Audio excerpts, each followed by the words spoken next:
Bonjour à toutes et à tous. Aujourd'hui, on se retrouve pour parler des lois de Kirchhoff. Donc, ces lois-là, c'est des lois qui sont fondamentales en électricité, que tu vas pouvoir retrouver à la fois en physique et en sciences industrielles de l'ingénieur.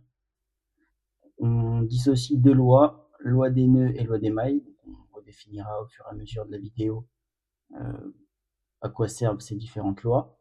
Mais retiens qu'elles permettent d'analyser les circuits électriques en utilisant le principe de conservation de la charge et un principe de conservation de l'énergie. Si on s'intéresse d'abord à la loi des nœuds. Pour définir correctement cette loi-là, on va d'abord revenir sur la définition de ce que c'est que le courant électrique.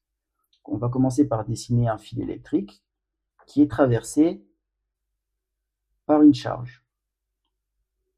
Et en fait, le courant, traversé par un courant noté I. En fait, le courant électrique, ça ne va rien d'autre qu'être le déplacement ordonné de charges électriques, généralement des électrons dans un conducteur, qui vont traverser un circuit sous l'action d'une différence de potentiel, donc une tension. Donc, voilà, on note en général donc, la variation de charge électrique delta Q, une charge infinitésimale, c'est un nom que tu reverras beaucoup dans tes différents cours. Et donc cette charge, elle va traverser la section du conducteur dans le sens de la flèche ici notée I pendant une durée infinitésimale delta t. Donc en gros, I, ça va être égal à la variation de cette charge infinitésimale au cours du temps. Donc, le rapport entre la charge et le temps. Mais alors, qu'est-ce qu'elle dit concrètement, cette loi des nœuds?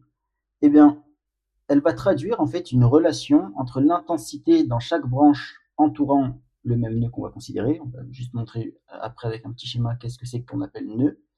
Elle va te dire que la somme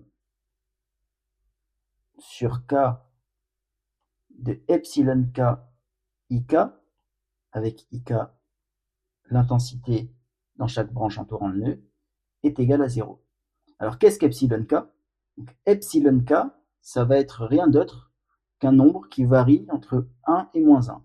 Alors quand est-ce que epsilon K vaut 1? Quand est-ce qu'il vaut moins 1? Eh bien epsilon K va valoir plus 1 lorsque IK va être orienté vers le nœud.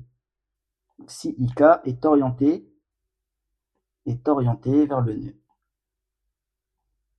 vers le nœud, et epsilon K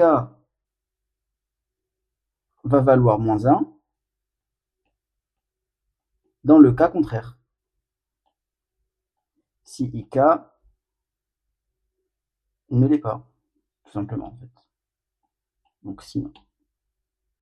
Si on considère une situation très simple où K est égal à 5, ici K est égal à 5, l'application de cette loi-là va nous donner pour I1, eh bien I1 on voit qu'il est orienté vers le nœud repéré ici en noir, donc I1 va être compté positif, I2 est orienté vers le nœud, donc il va être compté positif, I3 est orienté à l'opposé du nœud, donc il va être compté négatif, et ainsi de suite. On se retrouve alors avec, en appliquant la loi que l'on a vue précédemment, la somme au nœud qui vaut I1 plus I2 moins I3 moins I4 plus I5 est égal évidemment à 0 pour être conforme à la loi que l'on souhaitait appliquer. Si on revient maintenant à notre exercice qui est relativement simple, on va pouvoir calculer les courants IAB, IBC et ICD, ou du moins trouver leur expression algébrique. Notons que I ici est une grandeur algébrique, ça c'est fondamental. Et je t'encourage toujours et tout le temps, quand tu as un exercice d'électronique, d'électrocinétique, d'électrochimique, tout ce que tu veux, même en général de physique, fais un schéma pour clairement comprendre la situation dans laquelle tu te trouves. Et ici, ça va être fondamental. Pourquoi? Parce qu'on va chercher à appliquer la loi des nœuds qu'on a vu tout à l'heure. Donc, pour simplifier, en gros, somme des courants entrants est égale à somme des courants sortants. C'est sûrement ce que tu as déjà entendu au lycée. Si je repère le courant IAB, qui est défini comme étant le courant allant de A vers B, je repère ici IAB, et je cherche à appliquer du coup la loi des nœuds, par exemple en A, puisque si j'appliquais la loi des nœuds en B, en fait, je faisais intervenir une inconnue supplémentaire qui est IBC, courant allant de B vers C.